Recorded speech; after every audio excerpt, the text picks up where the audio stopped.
Magandang morning sa ating lahat mga ka-farmers. Kumusta na po kayo dyan? Kami dito sa New York, okay naman kami. Pero ngayong umaga, grabe, sobrang lamig at halos mapros na ang aking daliri mga guys. But anyway, sanay naman tayo dyan. So, heto, ang plano kong gawin ngayon mga kaibigan ay tayo ay magpipick up or magsashovel ng wood chips dyan sa kabundukan. So, ayun dyan. Dito na nga ako guys. Ayan guys, nakita nyo, may pala na dyan. Tapos, may dala-dala akong 8 ba. Ayan. So, guys, baka tanungin niyo kung anong plano ko nito. Ito ay gagamitin ko para sa aking garden. Alam niyo ba, yung wood chips, pag nag-rot yan, magandang soil sa ating mga tanim na gulay. So, ito is for future use. Pero ilalagay ko na dyan sa aking garden para ma-decompose sila. Tapos, ilalagay ko din sa mga tinatransplant kong mga halaman. Ilalagay ko sa pot. Yung binidyo ko last time kung napanood ninyo, ilagay ko yung wood chips and then dahon, tapos lupa, at saka ayun, i-mix mo ang mga yun. Tapos, pag nilagay mo yun guys, ang ating mga tanim, super healthy sila at masaya. Tapos, mapaparami pa ang iyong harvest. Tingnan nyo yung ginagamit kong pala guys. Maling pala ang dinala ko. Pala ng pang-snow. Kaya medyo ako nahirapan dito. Ang liit ang nakukuha niyang wood chips eh. Kaya, tingnan nyo yung susunod kong gagawin dito. Grabe na masakit yung kamay ko dahil sa nahirapan akong manguha ng wood chips dyan. Anyway, ito pag nag-aapura ka, minsan mali ang yung nakukuha. Instead na pang lupa o pang soil yung pala, iba yung nakuha ko. Anyway, kung may initiative talaga tayo, yan, ginamit ko na tuloy yung yung timba. Susuko ako dyan eh. Anyway, libre to kasi guys. Mahal kasi yung binibili na wood chips. Kaya, syempre, samantalahin kung mayroong mag-offer sa'yo ng libre. Ay, nako, ang dami mga guys. Mga gabundok. 2 bundok of wood chips na pwede kong iuwi na libre. Kung kaya ko lang kunin yung truck at kung pagod ako mag-isa. Siyempre, meron naman akong asawa. Kaya lang, ayaw ko siyang obligahin kasi nga, busy sa work ng asawa ko. So, ito, sinusolo ko to kasi ina-enjoy ko naman. At saka, plano ko next year, every 3 times a week, mag-uwi ako ng 8 bucket or 10 bucket every day. Di siguro mauubos ko na yung isang gabundok na yan. Gawin kong hanggang matapos ng winter. Ganon. I mean summer. Para at least naka-ready na ang aking wood chips sa mga susunod na pagtatanim. Ganito lang yan ang mga diskarte namin dito sa New York. Lalo na sa ako mga guys. Kailangan pala kaibigan ka sa mga neighborhood mong farm para mabigyan ka ng libreng wood chips, libreng yung tae ng kalabaw or horse nila, mga ganun, saka libreng hay, ganyan. Siyempre, pag namunga naman yung tanim mo, kailangan mo rin magbigay sa kanila sa you have to remember them, to give them something. Like for example, you are they don't know what lumpia is or pancit.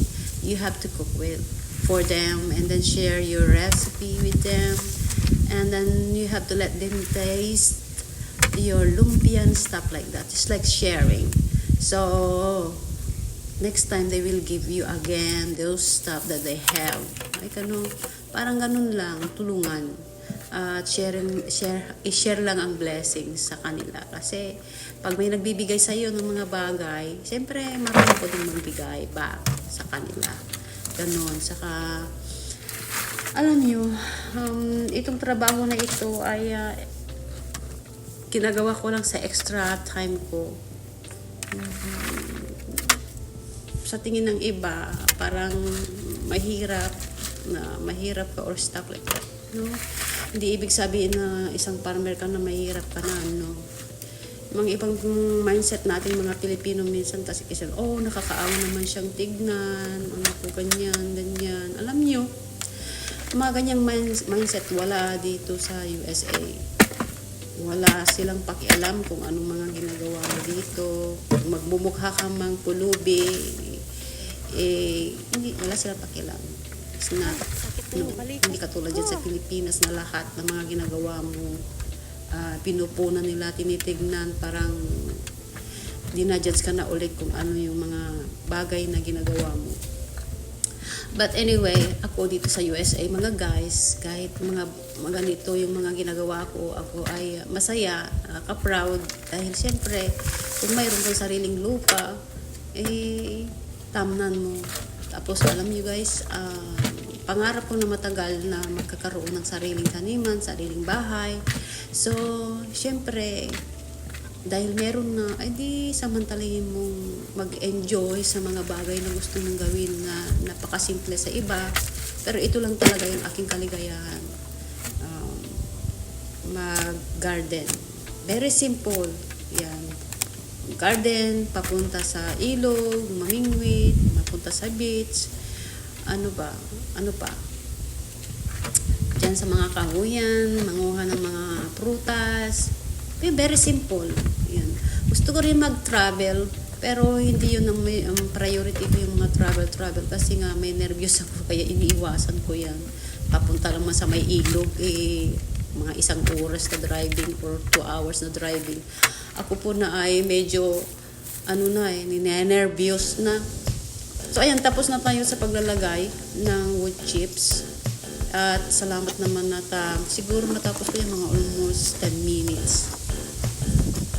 Okay na yan.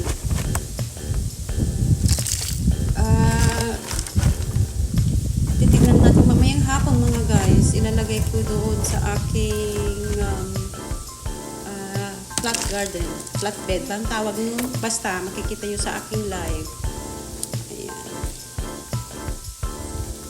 So, meron tayong 2, 4, 6, 8 bucket. And then, punuhin natin uli bukas ang 8 bucket na yan. Kasi empty ko mamayang pag-uwi ko. Empty ko siya. And then bukas, magdala ako ng tamang pala. Hindi kasi yung pala yung ginala ko. Pang snow. Silin natin.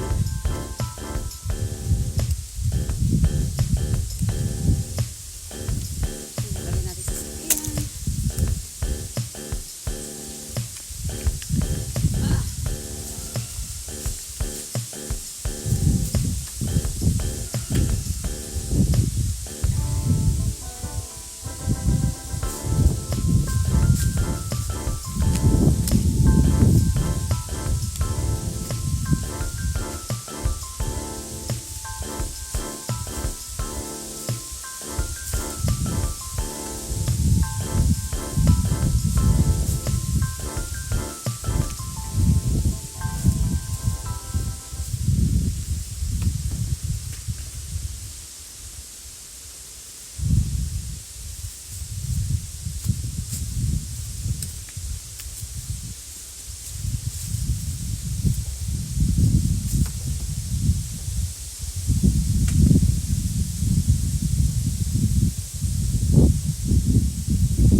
hindi ako makaistorbo ng ibang tao ba.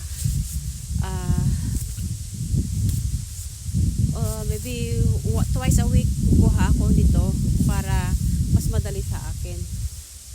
Yeah. Ayaw kong istorbo ng asawa ko. Kaya naman niyang pumunta dito para kunin yung truck. Kaya lang siyempre pagod yung asawa ko. So kung kaya ko pa, edi gawin kong solo, di ba? Marami pa ang pwedeng isang bundok pa, isang bundok pa doon. Marami. So ito lang ang nakuha ko ngayon. At babalik naman tayo bukas. 2, 4, 6, 8 bucket. O 8 bucket. Sara na natin mga guys. Ano na? Tingnan nyo. Full na. Ayun. Nahulog yan.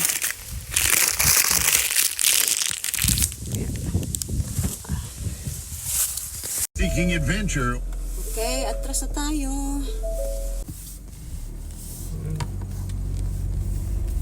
Ayun, park ako dito.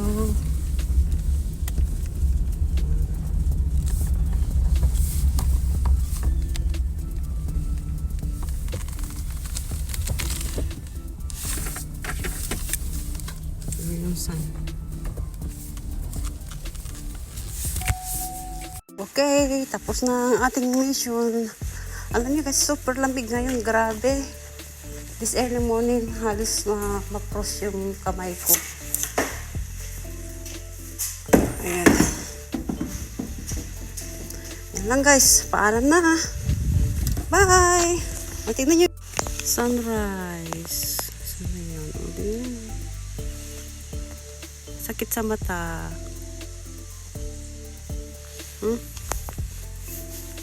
Yung mga dahon, nagbabago na. Yan. Thanks for watching. Bye! Kape-kape na tayo. Ay, tingnan natin yung halaman. Baka mayroon tayong bulaklak ngayon. May gagawing flower. Arrangement. Oy! Ang gaganda. Ang dami na nila ngayon. Oh, look at that. Oh, wow. Okay.